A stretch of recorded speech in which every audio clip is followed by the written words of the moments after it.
준호 씨, 기저귀를 갈아드릴게요. 이 반점, 설마. 20년간 너를 죽었다고 생각했는데, 준호야. 정말 우리 아들 준호인 거야? 깊은 밤 저태가는 고요하다. 미숙은 간병인실에서 나와 준호의 방으로 향한다. 낮에는 양부모들이 있어서 자유롭게 행동할 수 없었지만 밤이 되면 다르다. 준호의 침대 곁에 앉은 미숙은 20년 만에 아들과 단둘이 있는 이 순간이 꿈만 같다. 의식불명이라고는 하지만 여전히 자신의 아들이다. 준호야, 엄마야. 엄마가 너를 찾았어. 미숙이 조심스럽게 준호의 손을 잡는다. 따뜻하다.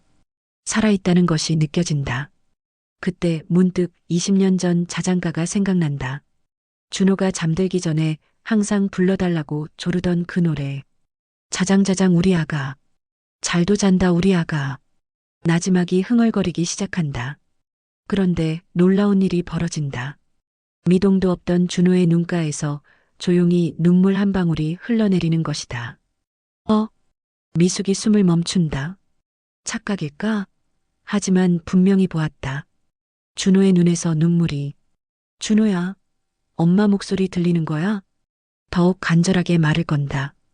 그러자 이번에는 준호의 손가락이 미세하게 움직이는 것이 느껴진다.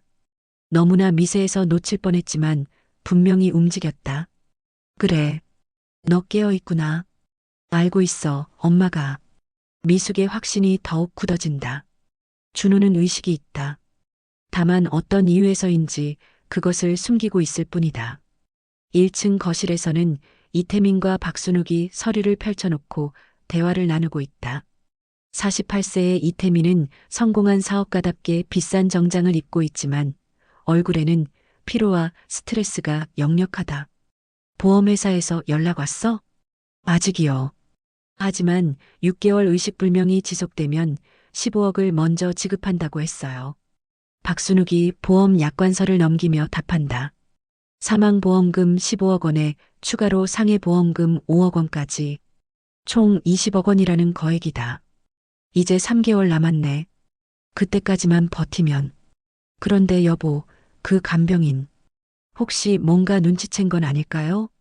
박순욱의 목소리에 불안감이 묻어난다. 오늘 미숙이 계속 질문을 했던 것이 신경 쓰인다.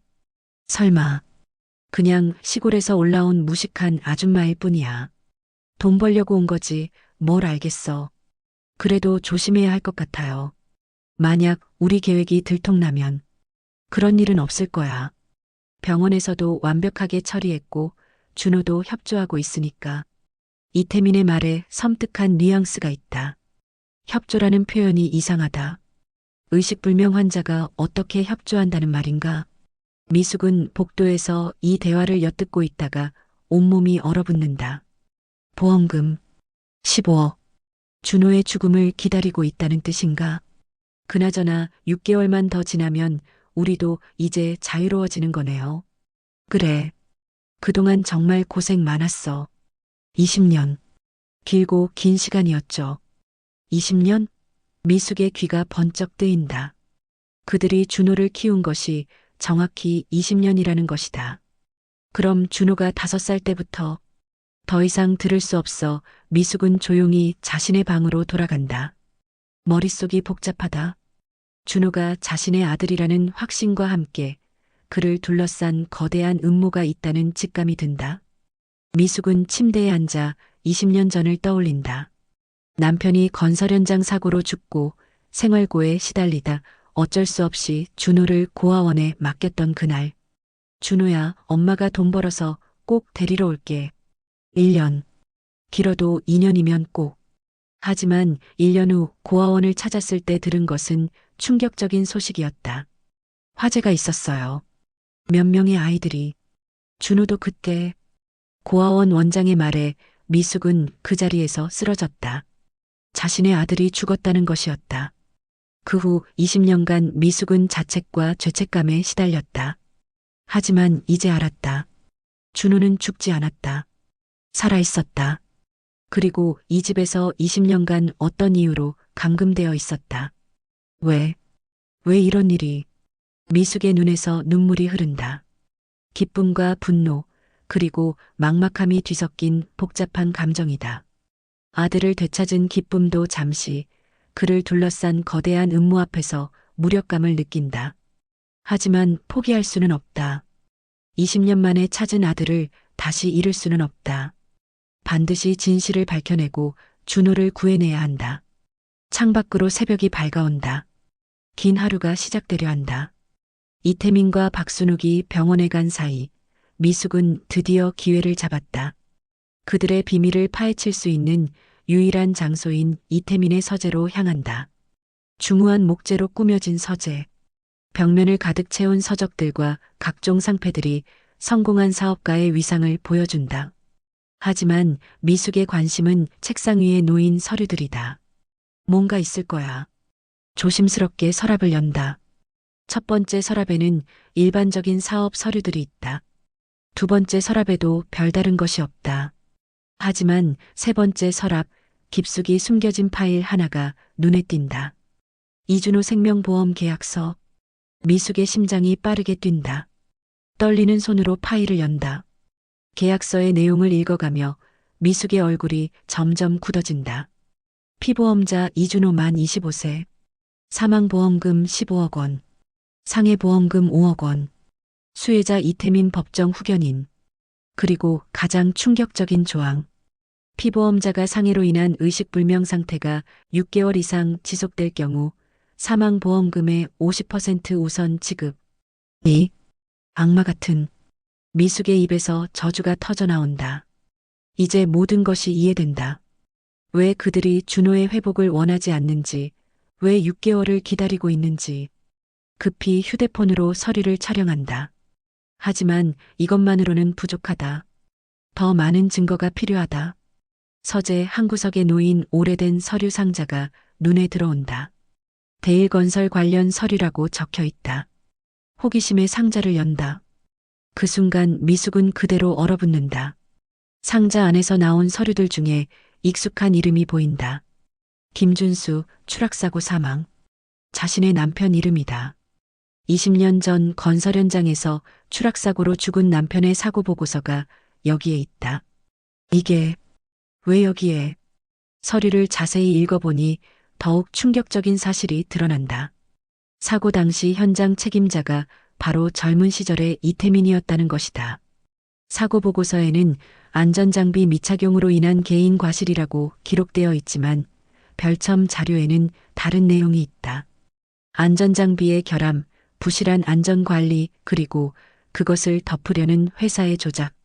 그럼 당신이 우리 남편을. 미숙의 손이 덜덜 떨린다. 남편의 죽음이 단순한 사고가 아니었다는 것이다. 이태민의 과실과 은폐로 인한 살인이었다. 그리고 이제 그 살인자가 자신의 아들까지 노리고 있다. 20년 전 아버지를 죽인 것도 모자라 이제 그 아들까지 보험금을 위해 죽이려 한다. 왜 이런 일이? 미숙은 그 자리에 주저앉아 오열한다. 운명의 잔인함에 절망한다. 하지만 절망에만 빠져 있을 수는 없다. 급히 모든 서류를 휴대폰으로 촬영한다. 남편의 사고 보고서, 준호의 보험 계약서, 그리고 다른 의심스러운 서류들까지. 그때 현관문이 열리는 소리가 들린다. 그들이 돌아온 것이다. 미숙은 급히 서류들을 원래 자리에 돌려놓고 서재를 빠져나온다. 미숙 씨, 어디 계세요? 박순욱의 목소리가 들린다. 미숙은 재빨리 화장실로 들어가 물을 틀고 얼굴을 씻는 척한다. 아, 여기 계셨네요. 화장실 사용하셨어요? 네, 잠시. 미숙의 목소리가 떨린다. 아직 동요가 가라앉지 않았다. 혹시 몸이 안 좋으세요? 얼굴이 좀 안 좋아 보이는데. 아니에요. 괜찮습니다. 박순욱이 미숙을 유심히 바라본다. 뭔가 의심스럽다는 표정이다. 그럼 준호 좀 봐주세요. 오늘 병원에서 검사 받았는데 여전히 호전될 기미가 없다고 하네요. 말은 그렇게 하지만 박순욱의 표정에는 안도감이 보인다. 준호가 회복되지 않는 것을 오히려 다행스러워하는 것 같다. 미숙은 이제 모든 것을 안다. 이들이 얼마나 악독한 인간들인지, 그리고 자신의 아들이 얼마나 위험한 상황에 있는지. 하지만 아직 섣불리 행동할 수는 없다. 더 확실한 증거가 필요하고 무엇보다 준호의 안전을 보장할 수 있는 방법을 찾아야 한다. 네, 지금 가서 보겠습니다. 미숙은 애써 침착한 척하며 준호의 방으로 향한다. 하지만 마음속으로는 이미 결심을 굳혔다. 준호야, 엄마가 반드시 너를 구해낼 거야. 이번엔 절대 포기하지 않을 거야. 미숙은 작은 녹음기를 옷깃 안쪽에 숨겼다. 온라인으로 주문한 초소형 녹음기로 12시간 연속 녹음이 가능하다. 이제부터는 모든 증거를 수집해야 한다. 준호야, 엄마야. 조심스럽게 준호에게 다가간다. 낮에 발견한 충격적인 사실들 때문에 마음이 무겁지만 아들 앞에서는 최대한 침착함을 유지하려 한다. 오늘 엄마가 많은 걸 알게 됐어. 너를 누가 어떻게 여기 데려왔는지, 그리고 지금 너에게 무슨 일이 일어나고 있는지. 준호의 눈꺼풀이 미세하게 떨린다. 역시 듣고 있다. 만약 엄마 말이 들리면 오른손 검지를 한 번만 움직여봐. 아주 조금만. 몇 초의 정적. 그리고 준호의 검지가 아주 미세하게 까딱 움직인다. 너무나 미세한 움직임이라 놓칠 뻔했지만 분명히 보았다. 그래. 알고 있어. 미숙의 눈에서 눈물이 흐른다. 20년 만에 아들과 진정한 소통을 하는 순간이다. 준호야, 엄마가 질문하면 한 번은 그렇다, 두 번은 아니다로 대답해줘. 알겠지? 준호의 검지가 한 번 움직인다. 그 사람들이 너를 위협한 거야? 한 번. 그래서 내가 깨어있는 척 못하는 거고. 한 번. 그들이 너를 해치겠다고 했어? 한 번. 미숙의 분노가 치솟는다. 자신의 아들을 20년간 감금하고 이제는 목숨까지 위협하고 있다니. 걱정하지 마. 엄마가 반드시 너를 구해낼 거야. 조금만 더 참아줘. 미숙이 준호와 대화하고 있는 사이 복도에서는 오동식이 조용히 걸레질을 하고 있다. 65세의 그는 이 집의 운전기사 겸 관리인으로 5년째 일하고 있다. 오동식은 오늘 오후 이상한 것을 목격했다. 미숙이 서재에서 나오는 모습과 그녀의 당황한 표정을, 그리고 그 후 이태민과 박순욱의 수상한 대화까지. 그 간병인, 뭔가 눈치챈 것 같은데? 아직은 괜찮을 거야. 하지만 조심해야겠어. 만약 문제가 생기면 그때는 다른 방법을 써야지. 오동식의 등골이 서늘해졌다. 다른 방법이라는 것이 무엇인지 짐작이 갔다.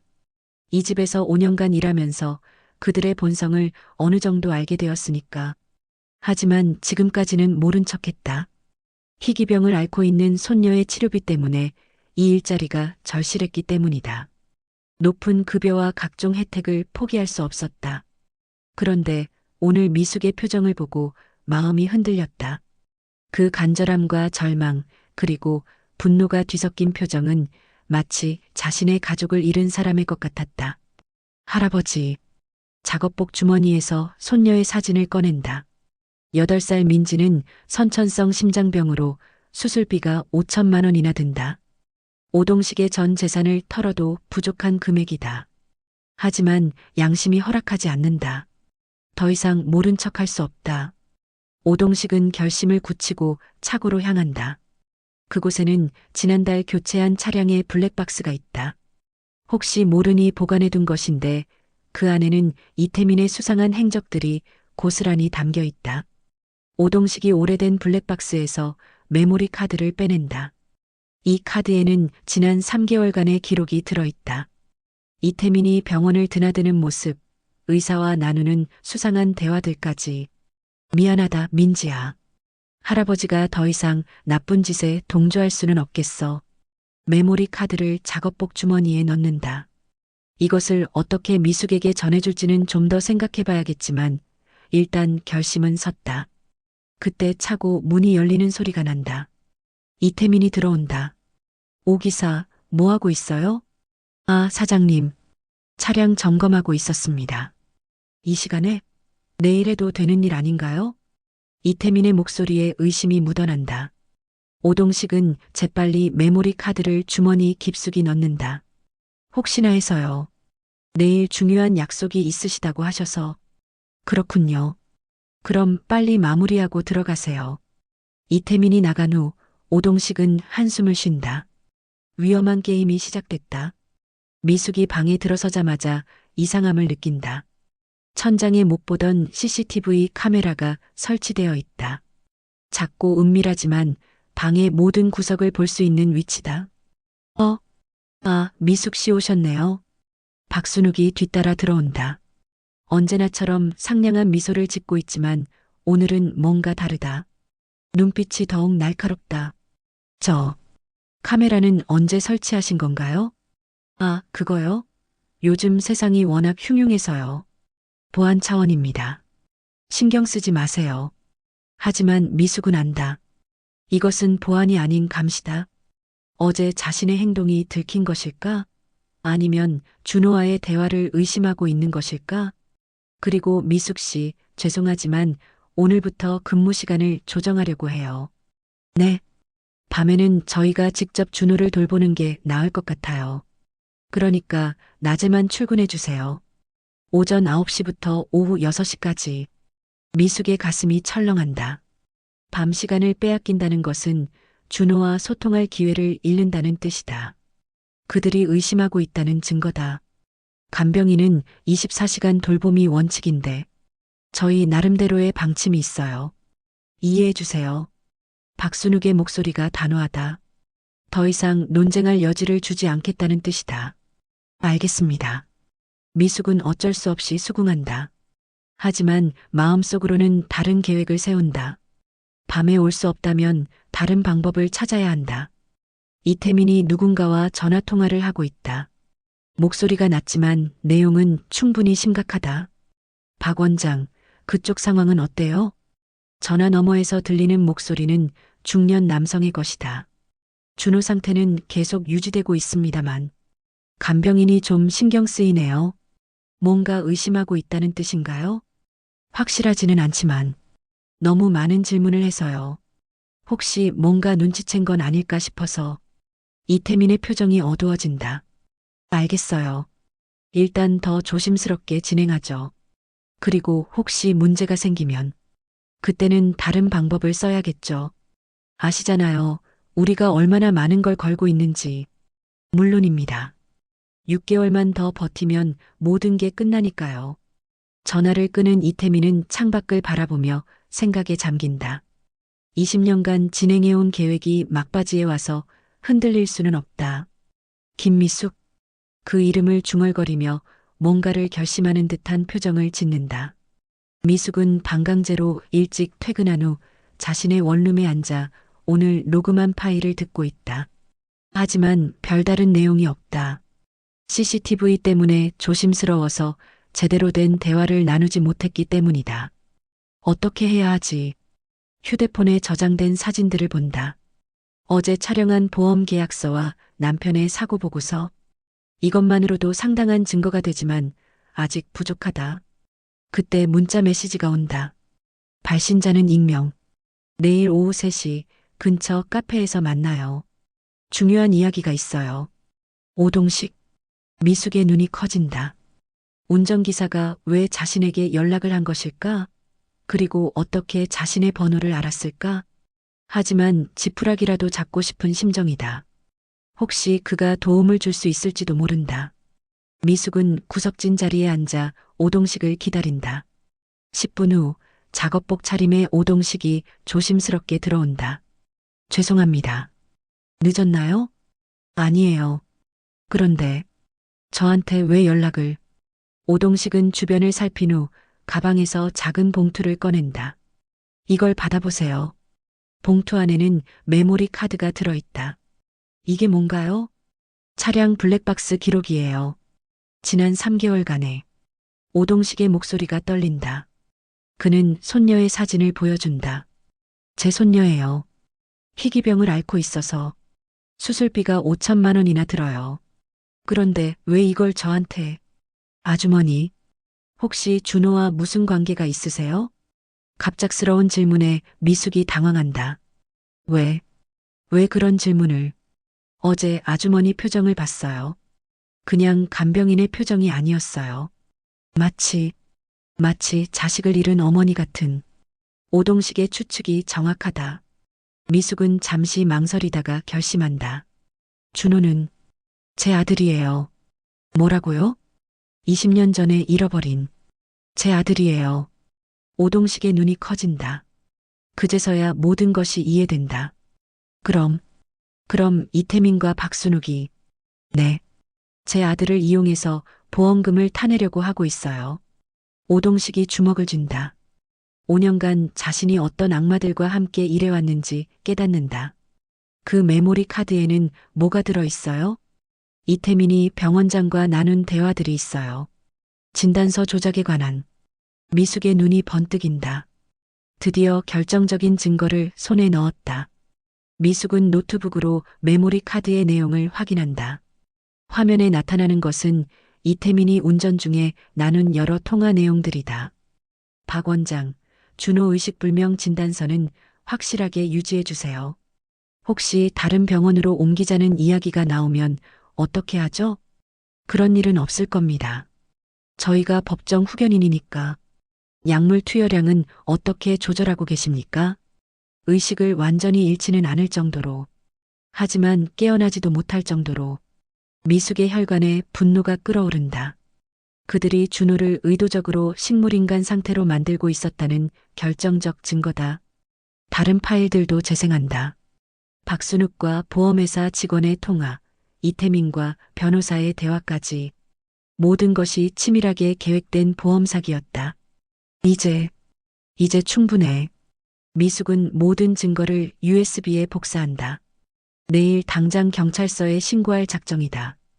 이태민과 박순욱이 심각한 표정으로 대화를 나누고 있다. 오늘 오 기사가 이상했어. 어떻게요? 자꾸 눈치를 보더라고. 그리고 그 간병인도 뭔가 수상해. 박순욱도 같은 생각이었다. 저도 느꼈어요. 처음에는 그냥 시골 아줌마인 줄 알았는데 자꾸 이상한 질문을 해요. 혹시 우리 정체를 눈치챈 건 아닐까? 설마요. 하지만 혹시 모르니까 대비책을 세워야겠어요. 이태민이 서랍에서 권총을 꺼낸다. 불법 소지한 것이지만 만약의 경우를 대비해 준비해둔 것이다. 이런 것까지 써야 할까요? 20년간 준비한 계획이야. 몇 개월만 더 버티면 되는데 이제 와서 망칠 수는 없어. 그들의 대화를 복도에서 듣고 있던 오동식이 경악한다. 상황이 생각보다 심각하다. 미숙이 방에 들어서자 준호의 상태가 평소와 다르다는 것을 즉시 느낀다. 얼굴이 더 창백하고 호흡도 불규칙하다. 준호야, 무슨 일이야? 조심스럽게 손을 잡는다. 평소보다 차갑다. CCTV가 있어서 대화하기 어렵지만 손가락으로 소통을 시도한다. 어젯밤에 뭔가 있었어? 준호의 검지가 한 번 움직인다. 그들이 뭔가 했어? 또 한 번. 약을 더 많이 줬어? 한 번. 미숙의 분노가 폭발한다. 어젯밤 자신이 증거를 찾아낸 것을 눈치챈 그들이 준호에게 더 강한 약물을 투여한 것이다. 걱정하지 마. 오늘이 마지막이야. 미숙은 가방에서 USB를 꺼낸다. 모든 증거가 담긴 이것으로 그들을 끝장낼 수 있다. 그때 문이 열리고 이태민이 들어온다.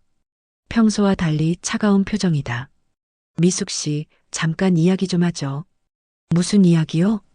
거실에서 이태민과 박순욱이 미숙을 마주 앉혀놓고 있다. 분위기가 살벌하다. 테이블 위에는 각종 서류들과 태블릿이 놓여 있다.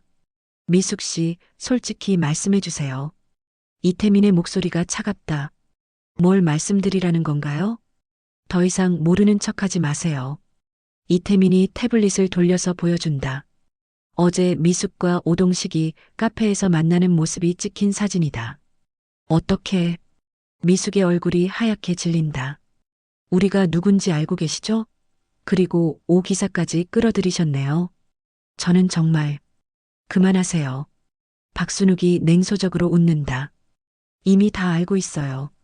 당신이 서재를 뒤진 것도, 준호와 은밀한 대화를 나눈 것도, 이태민이 휴대폰에서 음성 파일을 재생한다. 미숙과 오동식이 카페에서 나눈 대화 중 일부다. 준호는 제 아들이에요. 20년 전에 잃어버린 제 아들이에요. 미숙은 그들이 어떻게 이 대화를 녹음했는지 이해할 수 없다. 하지만 이미 모든 것이 들통났다는 것은 분명하다. 이제 어떻게 하실 건가요? 미숙은 이미 각오를 했다. 포기할 수는 없다. 당신들이 제 남편을 죽였죠? 갑작스러운 공격에 이태민의 표정이 변한다. 그리고 제 아들을 20년간 감금하고 보험금을 노리고 있어요. 증거가 있나요? 있어요. 미숙이 가방에서 USB를 꺼낸다. 이 안에 모든 증거가 들어있어요. 당신들의 범죄를 증명할 수 있는. 이태민과 박순욱의 얼굴이 굳는다. 그거 주세요. 안 돼요. 이미 복사본을 만들어서 안전한 곳에 맡겨놨어요. 거짓말이다. 하지만 시간을 끌기 위한 필사적인 블러핑이다. 그때 이태민이 서랍에서 권총을 꺼낸다. 그럼 어쩔 수 없네요. 미숙이 경악한다. 상황이 이렇게까지 극단으로 치달을 줄 몰랐다. 사실 저는 당신을 오래전부터 알고 있었어요. 이태민의 말에 미숙이 당황한다. 20년 전 당신 남편 김준수를 기억하시죠? 미숙의 얼굴이 창백해진다. 그 사고 정말 안타까웠어요. 하지만 어쩔 수 없었거든요. 당신 남편이 우리 현장의 비리를 눈치챘으니까. 뭐라고? 네, 맞아요. 제가 당신 남편을 죽였어요. 그리고 나서 죄책감에 시달렸을 거라고 생각하세요? 이태민이 비웃는다. 전혀 그런 거 없었어요. 오히려 편했죠. 귀찮은 방해꾼이 하나 사라져서. 그럼 준호는 당신 아들이 고아원에 있다는 걸 알고 일부러 입양했어요. 언젠가 이런 용도로 쓸 수 있을 거라고 계획했거든요. 미숙은 그 자리에 주저앉는다. 모든 것이 우연이 아니었다. 20년간에 걸친 치밀하고 잔혹한 복수였다. 20년간, 20년간 제 아들을. 네, 맞아요. 당신 아들을 도구로 써먹으면서 복수도 하고 돈도 벌고 완벽한 계획이었죠. 그때 현관문이 거칠게 열리며 경찰들이 들어온다. 경찰이다. 손들어. 뒤따라 오동식이 들어온다. 그가 몰래 신고한 것이다. 이태민, 박순욱, 보험 사기와 감금 혐의로 긴급 체포한다. 권총을 든 이태민이 당황하지만 이미 늦었다. 여러 명의 경찰이 사방에서 포위한다. 김미숙 씨, 괜찮으세요? 김 형사가 미숙에게 다가온다. 오동식 씨가 모든 상황을 신고해 주셨어요. 정말 끝난 건가요? 네, 이제 안전해요. 하지만 미숙은 아직 충격에서 벗어나지 못한다. 20년간의 진실이 너무나 잔혹했다. 미숙이 준호의 병상 옆에 앉아 있다. 이태민과 박순욱이 체포된 후 준호는 즉시 제대로 된 종합병원으로 이송되었다. 전문 의료진들이 24시간 체크하며 회복 치료를 진행하고 있다. 의사가 들어온다. 50대 중반의 신경외과 전문의다. 다행히 뇌에는 심각한 손상이 없습니다. 그동안 지속적으로 투여된 진정제와 근위환제 때문에 의식이 흐릿했던 거예요. 그럼 완전히 회복될 수 있나요? 미숙의 목소리에 간절함이 묻어난다. 시간이 좀 걸리겠지만 충분히 가능합니다. 이미 약물 효과가 떨어지면서 의식이 점점 돌아오고 있거든요. 정말 다행이에요. 미숙의 눈에 안도의 눈물이 고인다. 20년 만에 아들을 되찾았을 뿐만 아니라 건강도 회복할 수 있다는 희망이 생긴 것이다. 엄마. 준호가 희미하지만 또렷하게 중얼거린다. 이틀 전부터 조금씩 말을 하기 시작했다. 그래, 엄마야. 엄마가 여기 있어. 미숙이 준호의 손을 잡고 눈물을 흘린다. 미안해. 정말 미안해. 엄마가 20년간 너를 찾지 못해서. 괜찮아요. 이제 함께 있잖아요. 준호도 눈물을 흘린다. 20년간 기다려온 순간이다. 진짜 엄마의 품에 안기는 순간. 준호야, 이제 다시는 헤어지지 않을 거야. 엄마가 평생 너를 지켜줄게. 네. 엄마, 저도 엄마를 지킬게요. 준호의 목소리가 점점 또렷해진다. 회복 속도가 의료진의 예상보다 빠르다. 김 형사가 미숙과 오동식을 만나 수사 진행 상황을 브리핑하고 있다. 이태민과 박순욱의 범죄 사실이 모두 밝혀졌습니다. 김 형사가 두꺼운 파일을 펼친다. 주요 혐의는 살인, 유기, 감금, 보험 사기, 의료진 매수 등입니다. 형량은 어느 정도 나올까요? 오동식이 조심스럽게 묻는다. 이태민은 무기징역, 박순욱은 징역 20년 정도가 예상됩니다. 20년 전 남편 사건은 어떻게 되나요? 미숙이 가장 궁금해하던 부분을 묻는다. 재수사 결과 명백한 살인으로 결론 났습니다. 안전장비 조작, 사고 은폐, 증거 인멸 등이 모두 확인됐어요. 그럼 남편의 한은 이제 풀린 건가요? 네, 그렇게 봐도 될 것 같습니다. 김 형사가 따뜻한 미소를 짓는다. 그리고 오동식 씨, 네, 용기 있는 신고 덕분에 더 큰 범죄를 막을 수 있었습니다. 정말 고마워요. 당연한 일을 했을 뿐입니다. 오동식이 겸손하게 답한다. 참, 그리고 이태민의 전 재산이 압류될 예정입니다. 피해 보상금으로 상당한 금액을 받으실 수 있을 거예요. 미숙이 놀란다. 정말요? 네, 대략 5억 원 정도로 추산됩니다. 그렇게 많은 돈을 당연히 받으셔야 할 보상금입니다. 20년간의 고통에 대한 준호가 물리치료사의 도움을 받으며 걸음 연습을 하고 있다. 한 달 전만 해도 손가락 하나 움직이기 어려웠는데 이제는 보조기구의 도움으로 천천히 걸을 수 있게 되었다. 좋아요, 준호 씨. 많이 좋아지셨네요. 물리치료사가 격려한다. 감사합니다. 모든 분들 덕분이에요. 준호의 얼굴에 밝은 미소가 번진다. 20년 만에 되찾은 진짜 웃음이다. 미숙이 복도에서 지켜보며 눈물을 흘린다. 아들이 조금씩 회복되는 모습을 보는 것만으로도 감격스럽다. 엄마, 오늘은 10m나 걸었어요. 준호가 자랑스럽게 말한다. 정말 대단해, 우리 아들. 엄마가 정말 자랑스러워. 다음 주부터는 언어 치료도 시작한다고 해요. 그래, 그럼 곧 완전히 회복되겠네. 모자가 서로를 바라보며 행복한 미소를 짓는다. 오동식과 손녀 민지가 함께 저녁을 먹고 있다. 민지의 건강 상태가 많이 좋아졌다. 할아버지, 오늘도 병원에 다녀오셨어요? 응, 준호 오빠가 많이 좋아졌어. 할아버지가 도와드린 분이죠? 그래, 정말 훌륭한 아주머니와 착한 오빠야. 저도 언젠가 만나볼 수 있을까요? 물론이지. 조만간 인사시켜드릴게. 오동식이 민지의 머리를 쓰다듬는다. 올바른 일을 했다는 뿌듯함이 마음을 가득 채운다. 보상금으로 미숙은 병원 근처에 작은 아파트를 마련했다. 준호가 퇴원하면 함께 살 수 있도록 2개 방으로 된 곳이다. 미숙이 준호의 방을 정리하고 있다. 새 침대, 새 책상, 새 옷들로 가득하다. 20년간 못해준 것들을 모두 채워주고 싶다. 곧 우리 준호가 여기서 살게 되는구나. 혼잣말하며 행복한 미소를 짓는다. 휴대폰이 울린다. 병원에서 온 전화다. 네, 김미숙입니다. 아, 미숙 씨.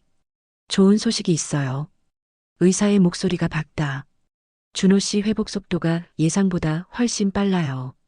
다음 주면 퇴원 가능할 것 같습니다. 정말요? 벌써요? 네, 젊은 나이라 회복력이 뛰어나네요. 감사합니다, 선생님. 미숙이 기뻐서 눈물을 흘린다. 드디어 아들과 함께 생활할 수 있게 되었다. 이태민과 박순욱의 최종 선고 공판이 열리고 있다. 방청석에는 미숙과 회복된 준호, 그리고 오동식이 앉아 있다. 이제 판사가 판결문을 엄숙히 선언을 한다. 피고인 이태민은 살인, 유기, 감금, 보험 사기, 공무원 매수 등 다수의 중범죄로 무기징역에 처한다. 피고인 박순욱은 공범으로 징역 25년에 처한다. 판사의 선고가 끝나자 방청석에서 안도의 한숨이 터져나온다. 이태민이 수갑을 찬 채로 미숙을 바라본다. 그의 눈에는 분노와 후회, 그리고 체념이 뒤섞여 있다. 김미숙, 당신 때문에. 아니에요. 당신 자신 때문이에요. 당신이 저지른 죄 때문에 이렇게 된 거예요. 미숙이 당당하게 대답한다. 더 이상 두렵지 않다. 준호가 휠체어에서 일어나 천천히 걸어서 미숙 옆에 선다. 3개월간의 재활치료로 거의 정상적으로 걸을 수 있게 되었다. 엄마, 이제 정말 끝났어요. 그래, 이제 우리는 진짜 자유야. 법정을 나서는 길에 오동식이 다가온다. 정말 잘 됐네요. 정의가 실현된 것 같아서 다행이에요. 동식 씨 덕분이에요. 정말 고마워요. 제 손녀도 완전히 회복됐어요. 착한 사람들이 후원금을 모아줘서 준호 사건이 언론에 보도되면서 많은 사람들이 오동식의 손녀를 도와줬다. 다음 주에 민지와 함께 저희 집에 놀러 오세요. 네, 꼭 그러겠습니다. 법원을 나온 세 사람이 함께 걷는다. 따뜻한 봄 햇살이 내리쬐다. 이제 정말 새로운 시작이네요. 준호가 깊은 숨을 쉬며 말한다. 20년간의 악몽이 끝나고 진짜 인생이 시작되는 거야. 미숙이 아들의 손을 잡는다. 엄마 앞으로 뭘 하고 싶으세요? 작은 카페라도 하나 차려볼까? 우리 둘이 함께 운영하는. 좋은 생각이에요. 저도 도와드릴게요. 그래, 우리 둘이 힘을 합치면 못할 일이 없을 거야. 세 사람이 서로를 바라보며 환하게 웃는다. 진정한 가족의 모습이다. 미숙과 준호가 손을 잡고 작은 카페 앞에 서 있다. 미숙과 준호의 작은 카페라는 아담한 간판이 걸려 있다. 드디어 우리만의 공간이 생겼네. 준호가 감격스러워한다. 20년 늦었지만 이제라도 함께 할 수 있어서 다행이야. 미숙이 카페 열쇠를 준호에게 건넨다. 우리 아들이 문을 열어봐. 준호가 설레는 마음으로 문을 연다. 아직 손님은 없지만 따뜻하고 아늑한 분위기의 카페가 모습을 드러낸다. 첫 손님으로 오동식과 민지가 찾아왔다. 8살 민지는 완전히 회복되어 밝은 모습이다. 와, 정말 예쁜 카페네요. 민지가 눈을 반짝이며 말한다. 고마워, 민지야. 뭐 마시고 싶어? 미숙이 아이의 눈높이에 맞춰 앉으며 묻는다. 딸기라떼 주세요. 좋아, 우리 민지 전용 딸기라떼 나갑니다. 준호가 주방에서 밝은 목소리로 대답한다. 오동식이 카페를 둘러보며 감탄한다. 정말 따뜻한 느낌이에요. 많은 손님들이 올 것 같아요. 그랬으면 좋겠어요. 준호가 정말 열심히 도와줘서 가능했거든요. 미숙이 아들을 자랑스럽게 바라본다. 하루 영업을 마친 모자가 함께 정리를 하고 있다. 첫날 치고는 나쁘지 않았어. 네, 생각보다 많은 분들이 와주셨어요. 준호야, 힘들지 않아? 전혀요. 오히려 행복해요. 엄마와 함께 일할 수 있어서. 우리 아들이 언제 이렇게 어른이 됐지? 미숙이 뿌듯해한다. 엄마 덕분이에요. 엄마가 포기하지 않아서 저도 이렇게 살 수 있게 됐어요. 앞으로도 함께 열심히 해보자. 네, 엄마. 카페가 입소문을 타면서 단골 손님들이 생기기 시작했다. 따뜻한 분위기와 정성스러운 음료, 그리고 미숙과 준호의 진심 어린 서비스가 사람들의 마음을 사로잡았다. 그날 오후 낯선 중년 여성이 조심스럽게 카페에 들어온다. 50대 초반으로 보이는 그녀는 주변을 둘러보며 뭔가를 찾는 듯한 표정이다. 안녕하세요. 어서 오세요. 준호가 밝게 인사한다. 혹시 여기가 준호 씨가 운영하시는 카페가 맞나요? 네, 맞습니다. 저는 준호고 저쪽은 제 어머니 미숙입니다. 여성의 얼굴에 복잡한 감정이 스친다. 저는 이지은이라고 합니다. 미숙이 주방에서 나와 인사한다. 안녕하세요. 커피 드릴까요? 사실 준호 씨와 관련해서 할 말이 있어서 왔어요. 지은의 목소리가 떨린다. 저와 관련해서요? 준호가 의아해한다. 혹시 조용한 곳에서 이야기할 수 있을까요? 미숙과 준호가 서로를 바라본다. 뭔가 중요한 이야기인 것 같다. 세 사람이 조용한 구석 자리에 앉는다. 지은이 가방에서 오래된 사진을 꺼낸다. 이 사진을 봐주세요. 사진 속에는 7살 정도의 남자아이와 17세 정도의 여학생이 함께 있다. 이게 뭔가요? 준호가 사진을 자세히 본다. 남자아이가 자신과 닮아 있다. 저는 18년 전에 동생을 잃어버렸어요.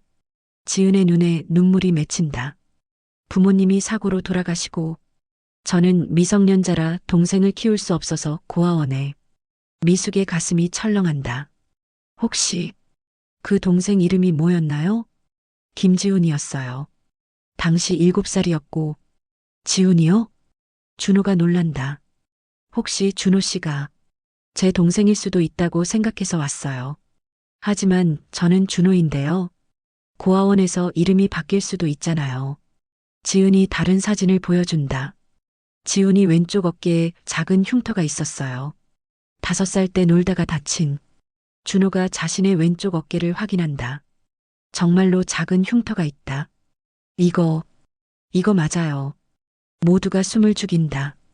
그럼 정말 제 동생인 건가요? 확실하지는 않지만 가능성이 높아 보여요. 미숙이 복잡한 심경으로 말한다. 그럼 DNA 검사를 해볼까요? 지은과 준호, 그리고 미숙이 함께 검사 결과를 받으러 왔다. 긴장된 분위기 속에서 의사가 결과지를 꺼낸다. 검사 결과가 나왔습니다. 의사가 봉투를 건넨다. 제가 읽어드릴까요? 지은이 떨리는 손으로 봉투를 뜯는다. 남매관계 99.9% 일치. 정말요? 준호가 믿을 수 없다는 표정이다. 네, 확실합니다. 두 분은 친남매가 맞습니다. 지은이 준호를 끌어안으며 운다. 지훈아, 우리 지훈이. 누나, 정말 누나였어요? 응, 18년간 널 찾았어. 미숙이 옆에서 지켜보며 복잡한 표정을 짓는다. 기쁘면서도 한편으로는 불안하다. 병원을 나온 세 사람.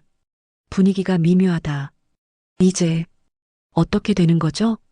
준호가 조심스럽게 묻는다.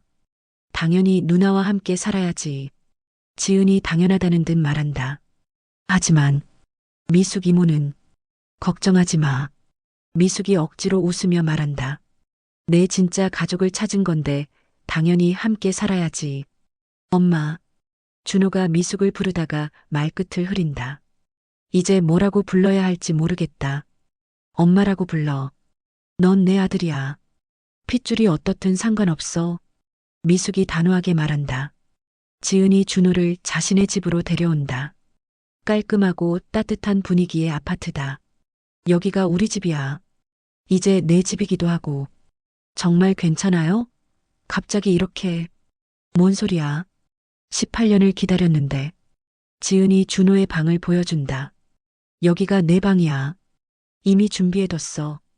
방 안에는 새 침대와 책상, 옷장이 준비되어 있다. 언제 준비하신 거예요? DNA 검사받고 나서 바로.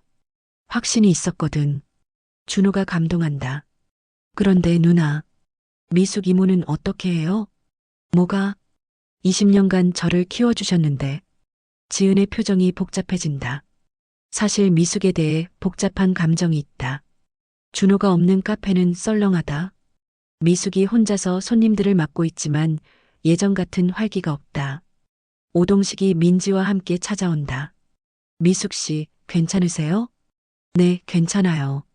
하지만 미숙의 얼굴은 많이 지쳐 보인다. 준호는 어떻게 지내고 있어요? 잘 지내고 있어요. 진짜 누나를 만났으니까 당연히 좋아하죠. 그런데 왜 이렇게 우울해 보이세요? 민지가 순진하게 묻는다. 우울한 게 아니야, 민지야. 그냥 조금 피곤해서. 하지만 오동식은 안다. 미숙이 얼마나 힘들어하고 있는지. 준호가 침대에 누워 천장을 바라보고 있다. 진짜 가족을 찾았지만 마음이 편하지 않다. 지은이 방에 들어온다. 잠이 안 와? 네. 좀. 혹시 미숙 씨 생각해? 20년간 함께 살았으니까요. 지은이 침대에 앉는다. 미안해. 내가 너무 성급했나? 아니에요. 누나를 만날 수 있어서 정말 기뻐요. 하지만 미숙 이모를 혼자 두는 게 마음에 걸려요. 지은도 복잡한 마음이다. 동생을 되찾은 기쁨과 동시에 미숙에 대한 미안함이 있다. 미숙이 혼자 앉아 준호의 사진을 보고 있다. 20년간 간직해온 5살 때 사진과 최근에 찍은 사진들. 그래도 행복한 시간이었어. 혼잣말하며 눈물을 흘린다. 전화벨이 울린다. 여보세요? 미숙 이모, 저 준호예요. 준호야, 잘 지내고 있어? 네. 그런데 이모 목소리가 좀 이상해요.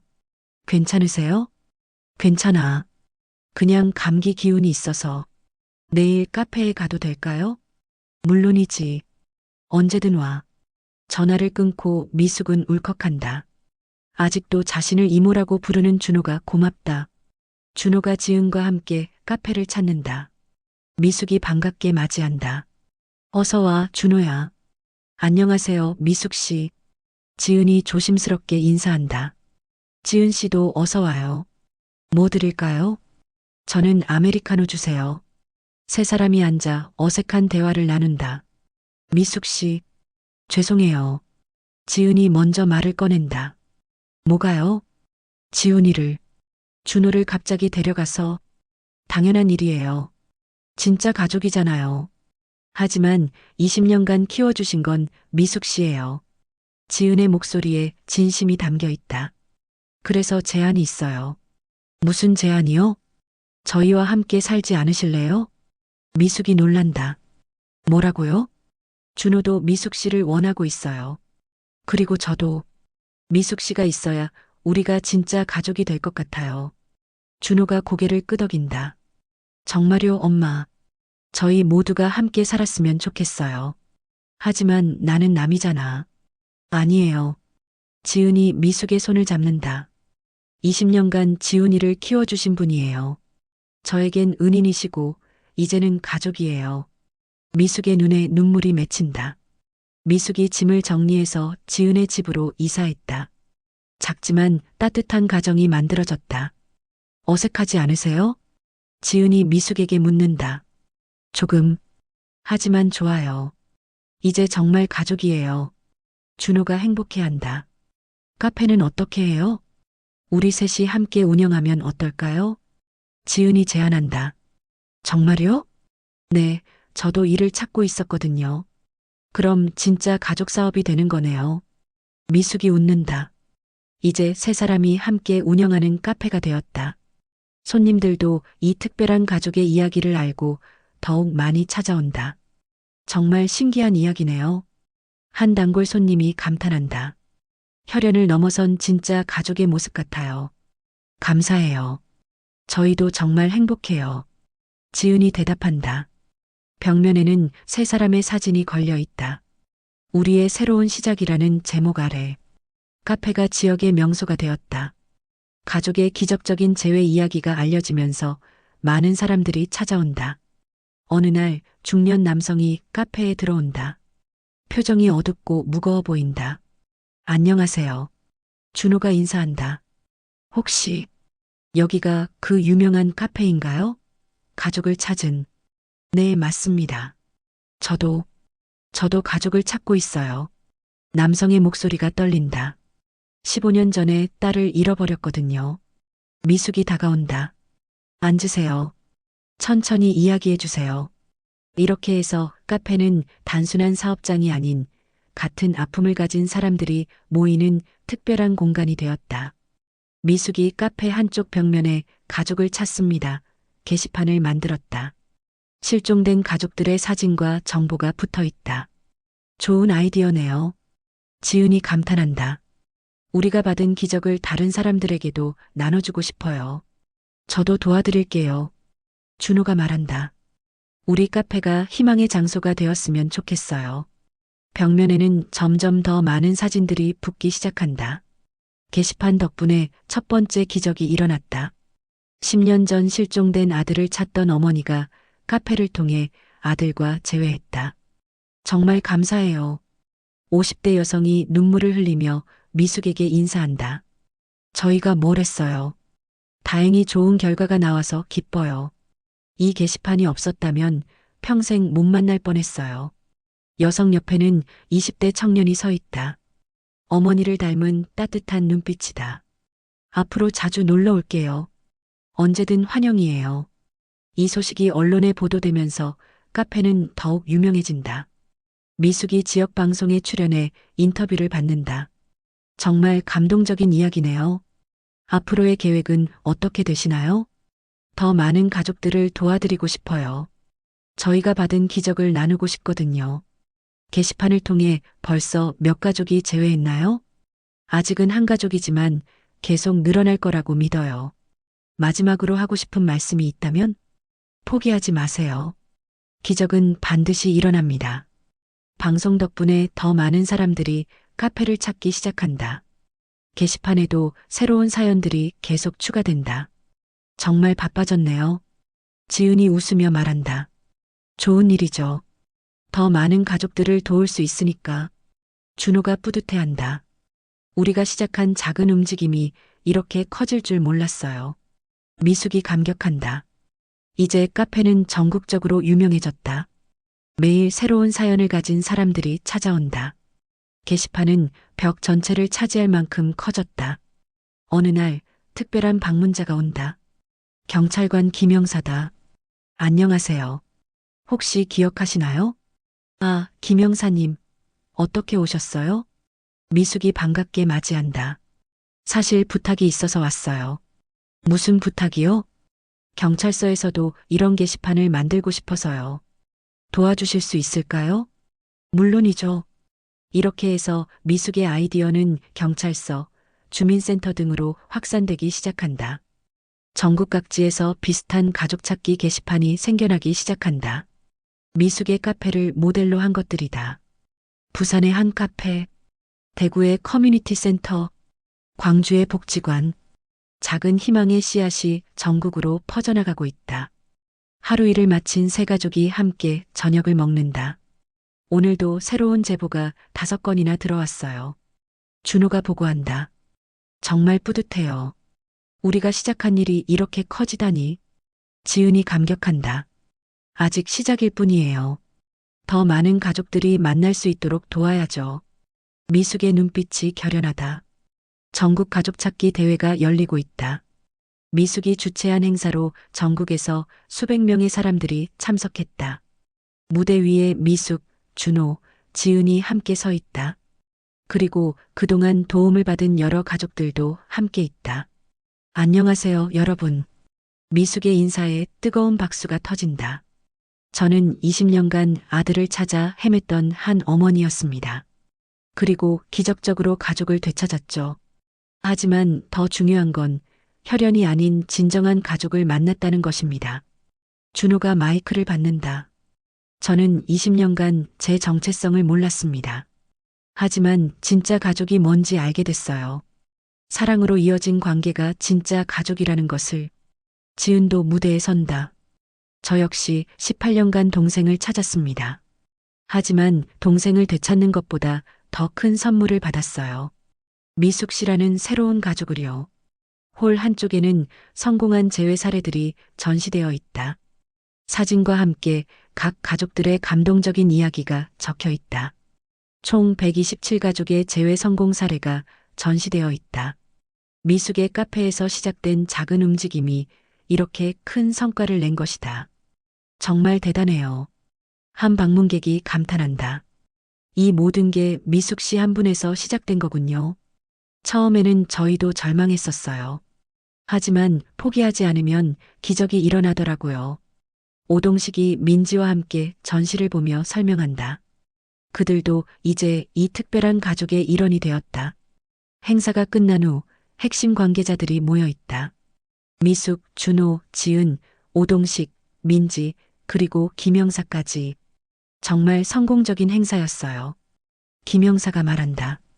오늘 하루 동안 새로운 제보가 300건 넘게 들어왔어요. 정말요? 미숙이 놀란다. 네, 이제 정말 전국적인 운동이 되었어요. 앞으로 할 일이 더 많아지겠네요. 지은이 말한다. 좋은 일이죠. 더 많은 가족들이 만날 수 있으니까. 준호가 웃으며 말한다. 우리가 시작한 작은 희망이 이렇게 커질 줄 몰랐어요. 미숙이 감회에 젖어 말한다. 행사를 마친 후 5명의 특별한 가족이 함께 공원을 산책한다. 석양이 아름답게 물들어 있다. 정말 꿈만 같아요. 민지가 말한다. 2년 전만 해도 각자 절망하고 있었는데 지금은 이렇게 큰 가족이 되었네요. 오동식이 감격한다. 가족이라는 게 꼭 피가 섞인 관계만은 아니구나. 미숙이 깊은 감회에 젖어 말한다. 사랑으로 이어진 관계가 진짜 가족인 것 같아요. 이제 더 큰 집으로 이사한 세 가족이 거실에 앉아 차를 마시며 이야기한다. 오늘 정말 보람찬 하루였어요. 지은이 말한다. 앞으로도 계속 이런 일을 하실 거예요? 당연하죠. 이제 제 인생의 목표가 됐어요. 미숙이 단호하게 말한다. 전국의 모든 헤어진 가족들이 다시 만날 수 있도록 도와드리고 싶어요. 저도 평생 도와드릴게요. 준호가 말한다. 우리 모두가 힘을 합치면 못할 일이 없을 거예요. 미숙이 침대에 앉아 일기를 쓰고 있다. 2026년 12월 31일. 정말 기적 같은 인연이었다. 20년 만에 아들을 되찾았고 지은이라는 딸도 얻었고 오동식과 민지라는 가족도 생겼다. 잠시 펜을 멈추고 창밖을 바라본다. 그리고 무엇보다 127가족이 다시 만날 수 있도록 도울 수 있었다. 내가 받은 기적을 다른 사람들과 나눌 수 있어서 정말 행복했다. 다시 일기를 쓴다. 새해에는 더 많은 가족들을 도와야겠다. 아직도 서로를 찾고 있는 가족들이 많으니까. 포기하지 않으면 반드시 기적이 일어난다는 것을 보여주고 싶다. 아직도 가족을 기다리는 분들이 계시다면 포기하지 마세요. 어딘가에서 당신을 찾고 있는 사람이 반드시 있습니다. 사랑은 모든 것을 이겨내니까요. 오늘 준비한 영상은 여기까지입니다. 이야기가 마음에 드셨다면 좋아요와 구독 부탁드립니다. 더 감동과 재미있는 사연으로 찾아뵙겠습니다. 감사합니다.